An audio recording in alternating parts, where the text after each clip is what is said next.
Nous allons voir ensemble maintenant qu'est-ce qui se cache dans ce fameux panneau calque qui mérite autant notre attention.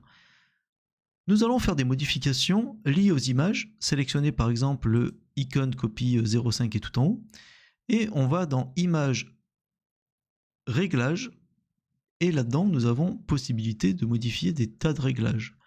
Je vais le faire, ne le faites pas, je veux juste que vous regardez bien attentivement. Si je vais par exemple dans teinte saturation, que je modifie la teinte, vous voyez la teinte en bas être modifiée. La problématique de fonctionner comme je viens de le faire, si je clique sur OK, je suis obligé de faire CTRL Z pour revenir à l'état initial. Et ça peut poser problème si on a dépassé, je ne sais pas, 500 étapes. Je ne vais pas revenir 500 fois en arrière, ça veut dire que les 499 étapes qu'il y avait au milieu, je vais devoir les zapper. Donc je vais vous montrer une méthode bien plus judicieuse, puisque tous ces éléments de modification qu'on a dans Réglages, nous les avons également ici, dans ce qu'on appelle un calque de réglage. Et vous allez voir toute l'ingéniosité du système de calque. Si je reprends donc, et faites-le cette fois-ci avec moi, je clique sur l'icône calque de réglage, je vais prendre teinte saturation.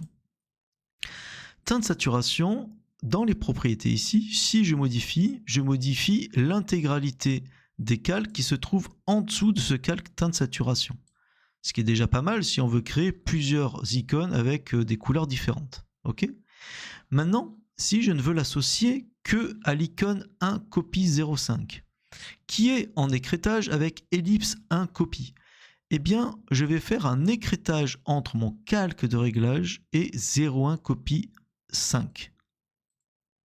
Et là, regardez, si je modifie la teinte, je ne modifie que la teinte de l'icône copie.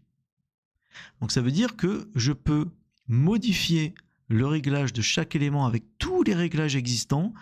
Par exemple, je sais pas, je vais prendre les niveaux. Je modifie les niveaux, donc je vais pouvoir comme ça assombrir et augmenter le contraste.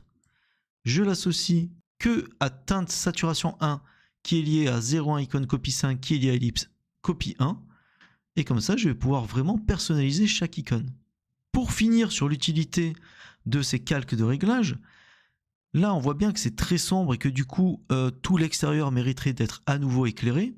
Eh bien regardez, ce qui est associé à mon calque de réglage, c'est un masque de fusion. Donc ça veut dire que si je prends ma couleur noire, que je prends mon pinceau et que je peins en noir dans mon masque de fusion qui est lié à mon réglage niveau, je masque le réglage. Et donc comme ça, en cumulant les réglages, je peux faire des ajustements très soignés, très personnalisés sur toute une partie de mon image associée. Par exemple, si cet élément-là, je veux faire un dégradé qui va de ce bleu vert turquoise vers du jaune. Cette image-là, c'est celle-ci. Ok ? Je vais prendre teinte saturation, je vais aller chercher ma couleur jaune. Je vais augmenter un peu la saturation pour qu'on voit bien le jaune. Voilà. Je vais faire mon masque d'écrêtage pour pas que ce réglage s'associe également à cette image au-dessus. Du coup là c'est associé K ici. Puis ensuite je vais prendre un brush avec une dureté de 0%. Je vais bien augmenter la taille de mon pinceau et je vais peindre que la partie du haut. Ensuite pour les bords, si je veux pas que ça soit jaune, je vais rebaisser mon épaisseur et cette fois-ci je vais peindre juste le contour. Et vous voyez que en y allant pas forcément de manière très précise, j'ai réussi ce que j'avais en tête. Donc je vous laisse vous amuser un peu avec ce qu'on vient de voir avec teinte, saturation et niveau. Dans la prochaine partie, on va voir justement tous les calques de réglage existants et comment s'en servir. Allez, je vous dis à tout de suite.